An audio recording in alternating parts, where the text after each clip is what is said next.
नमस्कार, स्वागत है आपका मैथ्स का हिस्ट्री चैनल पर। आज हम यूजीसी नेट पेपर 2 विषय हिंदी से संबंधित हिंदी की गद्य विधाओं का भाग 6 लेकर आपके समक्ष उपस्थित हैं। तो आज की वीडियो में हम बात करेंगे हिंदी निबंध का विकास।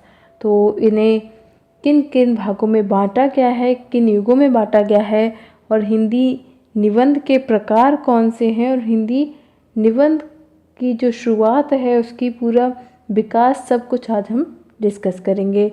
तो अगर आप चैनल पर नए हैं तो प्लीज़ चैनल को सब्सक्राइब करें।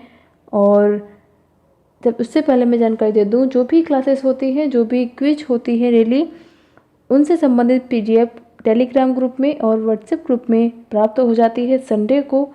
तो अगर आप पीडीएफ प्राप्त करना चाहते हैं तो टेलीग्राम ग्रुप ज्वाइन करें और यहाँ से जो भी पीडीएफ आपको प्राप्त होती है तो आप वहाँ पे क्लिक करके डायरेक्ट प्लेलिस्ट पर पहुँच सकते हैं, चाहे पेपर 1 की प्लेलिस्ट आपको चाहिए हो या पेपर 2 की। तो चलिए शुरू करते हैं आज की क्लास, जो कि संबंधित है हिंदी निबंध का विकास से। तो हिंदी निबंध के विकास में सबसे पहले हम समझेंगे निबंध होता क्या है।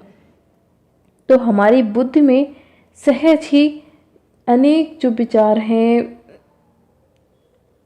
उत्पन्न होते हैं, अलग अलग प्रकार के विचार निरंतर आते रहते हैं। उनमें से कुछ विचार इतने शक्तिशाली होते हैं जिन्हें मनुष्य मन में नियंत्रित नहीं कर सकता, और बस ये जो विचार होते हैं वो ही निबंध के रूप में साहित्य में प्रस्तुत किए जाते हैं। तो ये सिंपल तरीके से आप समझ सकते हैं कि गद्य लेखन की निबंध जो है वो गद्य लेखन की एक ऐसी विधा है जिसमें तार्किक और बौद्धिक विवेचन करके अपने लेखों को प्रस्तुत किया जाता है। तो ये व्यक्तिक स्तर पर इतनी शक्तिशाली शैली अन्य किसी साहित्यिक रूप की नहीं होती है।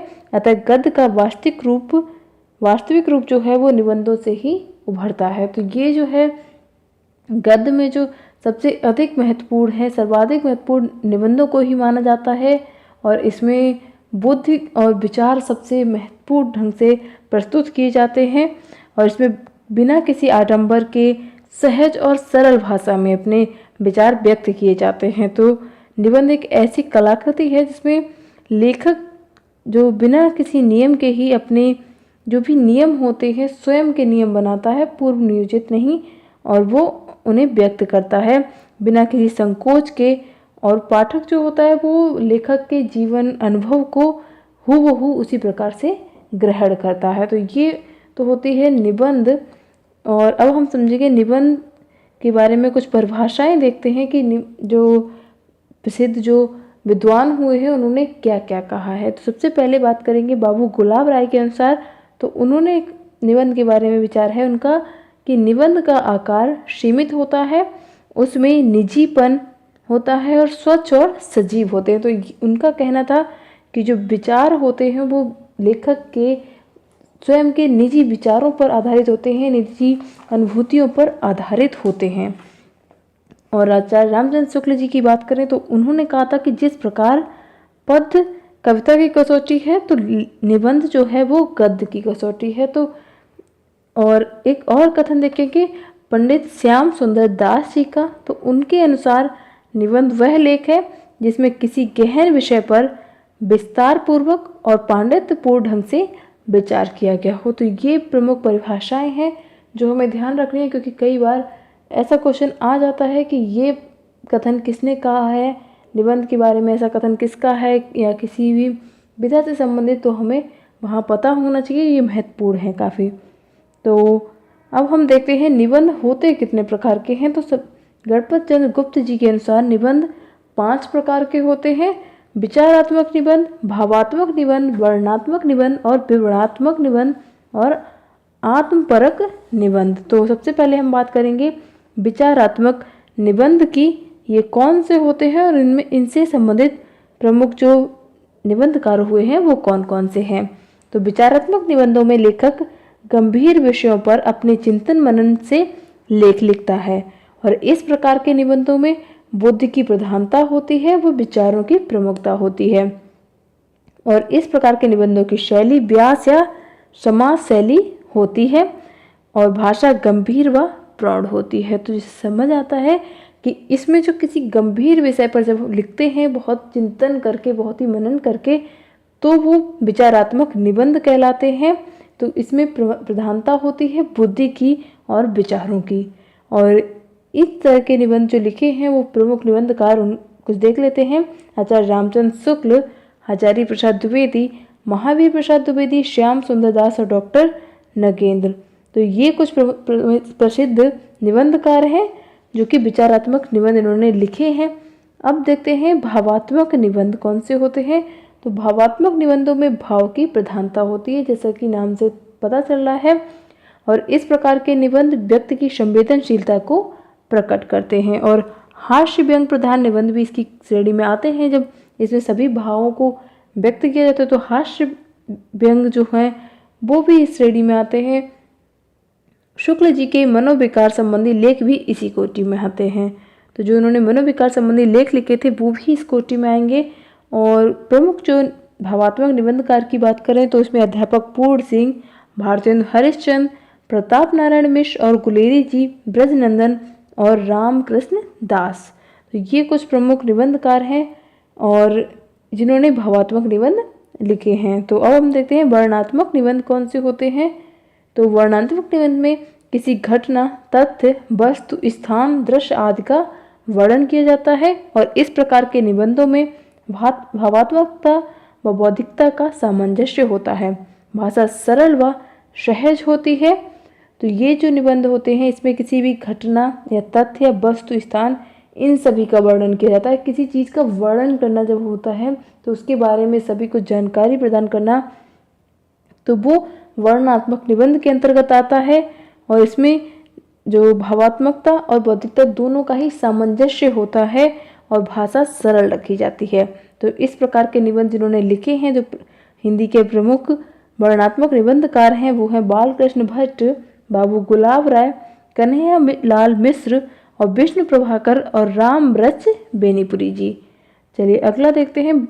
जो चौथा प्रकार है विवरणात्मक निबंध। तो वर्णनात्मक प्रकार के निबंधों में विवरणात्मक होना चाहिए यहाँ पे। तो विवरणात्मक निबंध में पौराणिक, ऐतिहासिक, सामाजिक घटनाओं का वर्णन होता है। तो इसमें एक पूरी विस्तृत जानकारी दी जाती है जो कि ऐतिहासिक हो सकती है, सामाजिक और पौराणिक जो टॉपिक रहते हैं उनके बारे में। और निबंध संवेदनशील और मार्मिक होते हैं इसमें जो भी लिखे जाते हैं। और विवरण जो भी होते हैं ये भूतकाल का दिया जाता है इसमें। तो यानी आप समझ सकते हैं जो ऐतिहासिक तथ्य रहे हैं या सामाजिक घटनाएं रही हैं या फिर पौराणिक घटनाएं हैं, ये सभी भूतकाल से संबंधित हैं, तो उनका इसमें विवरण दिया जाता है डिटेल में। और अब हम देखते हैं कुछ विवरणात्मक निबंधकार। तो वो हैं भारतेंदु जी, बालकृष्ण भट्ट और प्रताप नारायण मिश्र और शिव पूजन सहाय। तो ये कुछ निबंधकार हैं जिन्होंने विवरणात्मक निबंध लिखे हैं। और अब अंतिम प्रकार देखते हैं आत्मपरक निबंध। तो इसमें हमें निबंध के नाम से भी काफ़ी कुछ आपको क्लियर हो जाता होगा। तो आत्मपरक प्रकार के निबंधों में लेखक अपने व्यक्तित्व की छाप छोड़ता है। और वर्तमान में जो भी निबंध लिखे जाते हैं वे आत्मपरक प्रकार के ही निबंध होते हैं। आजकल जो भी निबंध लिखे जा रहे हैं वो इसी श्रेणी में आते हैं। तो इसके कुछ प्रसिद्ध निबंधकार हैं आचार्य हजारी प्रसाद द्विवेदी, डॉक्टर विद्यानिवास मिश्र और कुबेर नाथ राय और डॉक्टर विवेक राय। तो ये कुछ आत्मपरक निबंधकार हैं और ये हमने यहाँ पे डिस्कस किया है निबंधों के प्रकार। और अब हम देखते हैं हिंदी निबंध का जो विकास हुआ वो किस प्रकार से हुआ। तो अगर हम हिंदी निबंध जो है वो पश्चिम की ही देन है और हिंदी निबंधों का उद्भव और विकास जो है वो अंग्रेजी निबंधों के आधार पर ही हुआ है। तो अगर हम इसका विकास क्रम देखें पूरा तो उसे 4 भागों से बांटा जा सकता है, भारतेंदु युग, द्विवेदी युग और शुक्ल युग और शुक्लोत्तर युग। तो इस प्रकार से इन्हें 4 भागों में बांटा जाएगा। तो उसी क्रम में हम यहाँ पे डिस्कस करेंगे। तो राष्ट्रीय जागरण के साथ ही निबंध साहित्य का वास्तविक प्रारंभ भारतेंदु युग से माना जा सकता है। हिंदी में निबंध का प्रारंभ भारतेंदु बाबू हरिश्चंद्र के समय से हुआ और भारतेंदु के प्रभाव से उनके समय से ही लेखकों का एक खासा मंडल तैयार हो गया था, जिसमें प्रताप नारायण मिश्र थे, अयोध्या सिंह उपाध्याय जी थे और बद्री नारायण चौधरी प्रेमचंद जी थे, और ठाकुर जगमोहन सिंह और पंडित बालकृष्ण भट्ट जी थे। ये सभी कुछ निबंधकार हुए और इन सभी लेखकों ने विचार प्रधान निबंध लिखे थे।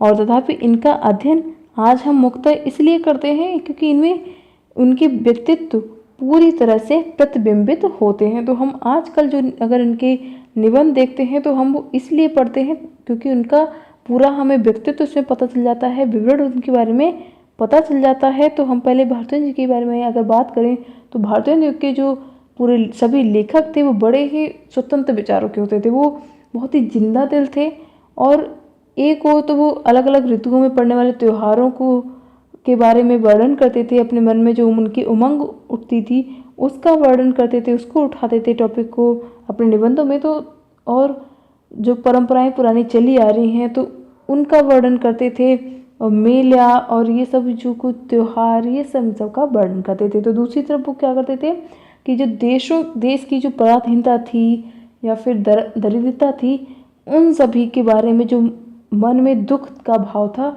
उसको भी व्यक्त करते थे। तो वो दोनों चीज़ों को अच्छे से ही तालमेल बैठा कर वर्णन करते थे।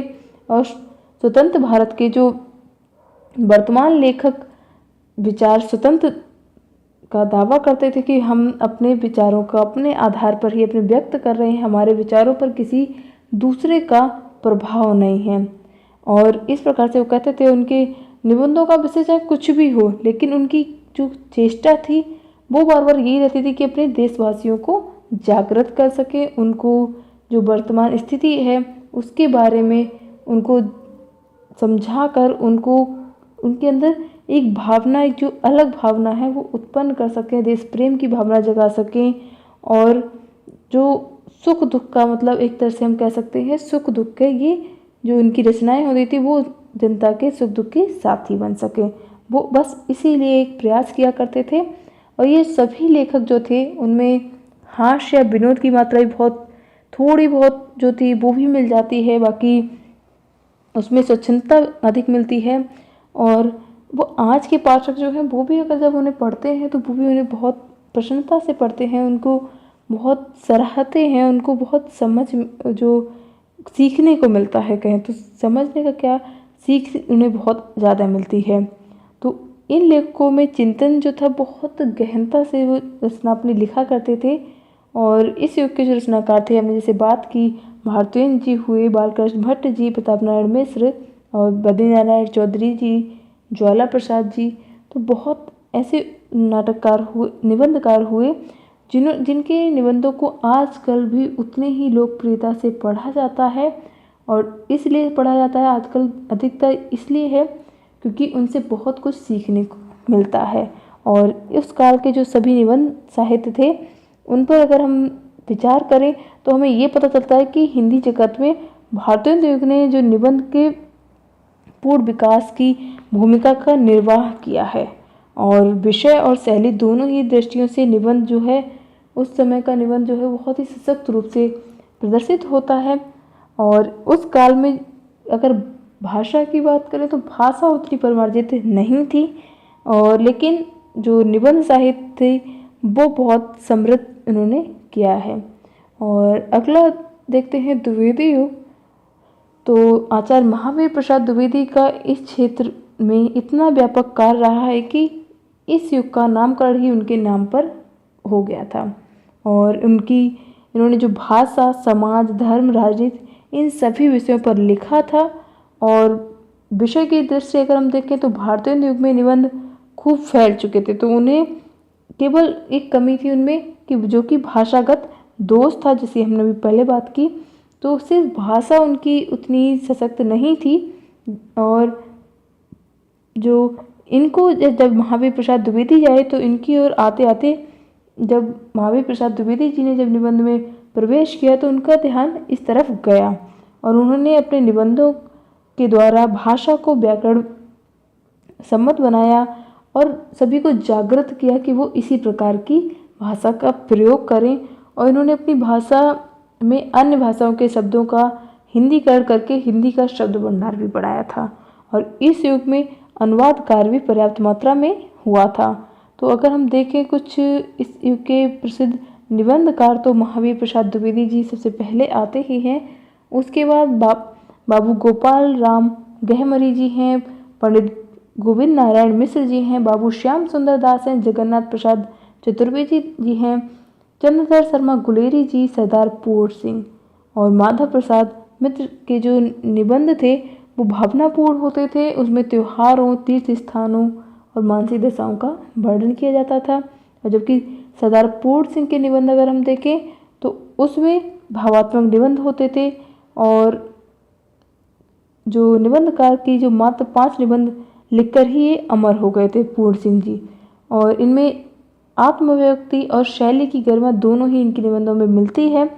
और इस प्रकार जो सभी निबंधकार थे उन्होंने ऐतिहासिक ग्रंथ भी लिखे हैं, आलोचनात्मक ग्रंथ भी लिखे हैं, शोधपूर्ण और नैतिकतापूर्ण भी निबंध लिखे हैं। उन्होंने सभी विषयों पर यानी लिखा है। तो भारतीय युग एक प्रकार से निबंध का प्रारंभिक काल था और लेकिन उसमें जो अपरिपक्वता थी वो उसका निराकरण इस युग में हो गया था। द्विवेदी युग में उसका निराकरण हो गया था। और भारतीय युग में निबंध का जो भी थे वो बहुत ही भावात्मक निबंध होते थे, लेकिन द्विवेदी युग में उसमें विचारों की प्रधानता आई थी। ये हम उनको ध्यान रखते थे, विशेषताओं को आगे जाके काम आएंगी। तो कहीं कहीं पर तो विचार जो थे वो इतना ज़्यादा हावी हो जाते थे पाठकों पर कि वो बोरिंग हो जाते थे, बोझ समझने लगते थे पाठक उनको। और कहीं कहीं भी इतनी जिंदा दिली होती थी, आत्मीयता का भाव होता था। तो सभी कुछ मिले जुले विचारों का एक कह सकते हैं सम्मिश्रण था। बाकी ये जो निबंध थे वो ज्ञान संचय माने जा सकते हैं। ये द्विवेदी युग के जो भी निबंध थे वो ज्ञान संचय हम उन्हें मान सकते हैं। चलिए अब बात करते हैं शुक्ल युग की। तो हिंदी निबंध परंपरा में आचार्य शुक्ल का नाम सबसे पहले आता है, सबसे ऊपर आता है। और विषय और कला दोनों ही दृष्टियों से जो परिपक्वता शुक्ल जी के निबंधों में मिलती है वो अन्यत्र दुर्लभ है। यही कारण है कि इस युग का नाम शुक्ल युग रखा गया था। और इनके आगमन से हिंदी में नई अनुभूति आई, नए विचार और नवीन भावावस्थी के दर्शन हुए थे। इन्होंने साहित्य, मनोविज्ञान तथा साहित्य शास्त्र आदि विविध विषयों पर निबंध लिखे थे। तो इन्होंने अनेक विषयों पर निबंध लिखे थे। सबसे महत्वपूर्ण जो कहा जाता है वो मनोविज्ञान और साहित्य शास्त्र पर इन्होंने निबंध लिखे। और अगर डॉक्टर गणपत चंद्र जी के शब्दों में अगर हम देखें तो एक और चिंतन की मौलिकता, विवेचन की गंभीरता और विश्लेषण की सूक्ष्मता और प्रवणता जो दृष्टिगोचर होती थी इस युग में, तो दूसरी ओर लेखक की व्यक्तिकता, भावात्मकता और व्यंग्यात्मकता के दर्शन भी स्थान स्थान पर होने लगते थे। तो ऐसा उनका विचार शुक्ल युग के लेखकों के बारे में है, निबंधकारों के बारे में। तो उनके निबंधों के विषय और व्यक्ति का ऐसा समन्वय हुआ कि इस बात का निर्णय करना कठिन हो जाता था कि उन्हें विषय प्रधान कहें या व्यक्ति प्रधान कहें। तो ऐसा रामचंद्र शुक्ल जी के निबंधों के बारे में उन्होंने कहा है। और शुक्ल जी का जीवन से तो वैसे अध्यापक थे, मस्तिष्क से आलोचक और हृदय से कवि कहे जाते हैं, ऐसा उनके बारे में प्रसिद्ध है। और इन सभी तत्वों का मिश्रण उनके निबंधों में हमें मिलता है बखूबी। और भारतीय युग के समान ही इनके निबंध जो थे वो भारतीय युग के समान ही इनके जो निबंध होते थे वो उनमें मौलिकता रहती थी। और उनमें हम कहीं पे भी कहें तो एक बिखराव सा नहीं होता था, क्योंकि इनके जो गंभीर निबंध भी बहुत अधिक रोचक होते थे और पाठक बहुत ही गहनता से, हृदय से उसको पढ़ते थे और अपने आप आकृष्ट होते थे। उनके निबंध को प्रारंभ करके अगर पढ़ना प्रारंभ करते थे तो खुद ब खुद उनकी रुचि उसमें उत्पन्न होती थी। तो इस काल के जो निबंधकार हैं उसमें बाबू गुलाब राय जी होंगे, पद्म लाल पुन्ना लाल बख्शी जी होंगे। और यहाँ पे मैंने वो उनका दिया भी है डॉक्टर गणपत चंद्र जी के शब्दों में, तो ये यहाँ पे आप ध्यान रख सकते हैं। तो आप यहाँ पे इसको जरूर ध्यान रखें, क्योंकि ये विचार जो उनका रामचंद्र शुक्ल जी के बारे में है तो कई बार पूछा जा सकता है। तो इस युग की अगर हम बात करें कुछ निबंधकारों की, तो इसमें गुलाब राय जी होंगे। तो गुलाब राय जी के जो निबंध होते थे वो साहित्य, मनोविज्ञान और समाज, इन सभी विषयों पर बहुत ही सरल और सहज रूप से लिखे जाते थे। और इनके निबंधों में व्यक्तित्व की पर्याप्त मात्रा मिलती थी। इस युग में जो निबंधकार हुए माखनलाल चतुर्वेदी जी थे, योगी हरि जी थे, राय कृष्णदास जी थे, शांत प्रिय द्विवेदी जी थे। तो ये सभी जो निबंधकार थे, इन्होंने निबंध लिखे, बहुत ही गंभीर निबंध भी लिखे, रोचक निबंध भी लिखे, हर प्रकार के निबंध लिखे हैं।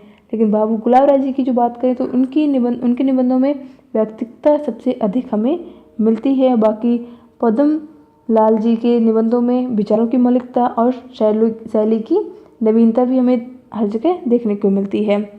तो समिष्ट रूप से अगर हम विचार करें तो हमें ये पता चलता है कि इस युग में निबंधों का विषय कला की दृष्टि से पूर्ण विकास हो चुका था, विकसित हो चुका था। और इस युग में निबंधों में विषय में जो विविधता उत्पन्न हुई थी, अभिव्यक्ति की स्पष्टता आई थी और प्रौढ़ता भी विद्यमान थी। और अब देखते हैं शुक्लोत्तर युग की बात करें तो शुक्ल जी के निबंध क्षेत्र में प्रवेश से विषयगत और अभिव्यक्तिगत प्रौढ़ता आ गई थी। इसके बाद हिंदी निबंधकार के विविध रूप हमें देखने को मिलते हैं। हजारी प्रसाद द्विवेदी की बात करें, नंद दुलारे वाजपेयी, रामविलास शर्मा, नगेंद्र, शिवदान सिंह चौहान और कन्हैया लाल मिश्र, प्रभाकर जी या प्रभाकर माचवे और धर्मवीर भारती जी, अज्ञे, जैनेन्द्र, विद्यानिवास मिश्र और कुबेरनाथ राय जी, ये सभी जो हैं हिंदी के प्रमुख निबंधकार हैं और शुक्लोत्तर युग के प्रमुख निबंधकार हैं। और द्विवेदी जी के निबंधों में हृदय की सरलता होती थी और प्राचीन साहित्य और संस्कृति का ज्ञान, वैभव, विचारों को मौलिकता और शैली की रोचकता व सफल समन्वय दृष्टिगोचर उसमें होता था। बाकी इस युग में जो भी निबंधकार हुए हैं उन्होंने बहुत उच्च कोटि के निबंध लिखे हैं और ललित निबंध भी इस काल में लिखे गए थे। और यही कुछ आज का हमारा विषय था। और यहाँ पे वाजपेयी जी के दिए गए हैं तो वाजपेयी जी ने जो अधिकतर साहित्यिक निबंध लिखे हैं और उनमें मौलिकता और विषय के सशक्त प्रतिपादन की पूर्ण क्षमता हमें मिलती है। रामविलास शर्मा जी की बात करें या शिवदान सिंह चौहान, अमृत राय जी जो थे, ये प्रगतिशील दृष्टिकोण से निबंध रचना करते थे और इनके निबंधों में समाज के दोषों की जो हमें दिखाए जाते थे दृष्टिगोचर होते थे और उनके जो निबंध होते थे अनुभूति पर, अभिव्यक्ति पर, इन सभी पर आधारित उच्च कोटि के निबंध होते थे। और जैसे हमने बात की अभी ललित निबंध भी उस समय लिखे जाने लगे थे, पर्याप्त मात्रा में हमें मिलते हैं। तो और जो भी संकेत दिए गए थे बड़े ही प्रभावशाली होते थे। इसके अतिरिक्त प्रसाद जी हुए, पंत जी हुए, सभी ने बहुत अच्छी अच्छी रचनाएं लिखी, साहित्यिक आलोचक थे ये सभी। तो हम आलोचना की बात तो बाद में करेंगे ही। बाकी जो अनुभूति और व्यक्ति दोनों ही दृष्टियों से इस युग में निबंध बहुत अधिक लिखे गए। तो शुक्लोत्तर युग जो है ये काफ़ी महत्वपूर्ण युग है। तो हिंदी निबंध का विकास जो है ये एक छोटा सा टॉपिक था, आपके सिलेबस में सम्मिलित है। तो अगर वीडियो आपको उपयोगी लगा हो तो प्लीज़ वीडियो को लाइक करें और अगर चैनल पर नए जुड़ रहे हैं तो प्लीज़ सब्सक्राइब जरूर कर लें। और आपका विचार सुझाव कुछ हो तो आप magical.study.email.com पर हमें बता सकते हैं। वीडियो देखने के लिए, हमसे जुड़ने के लिए बहुत बहुत धन्यवाद। और अगर वीडियो उपयोगी लगा हो तो प्लीज़ लाइक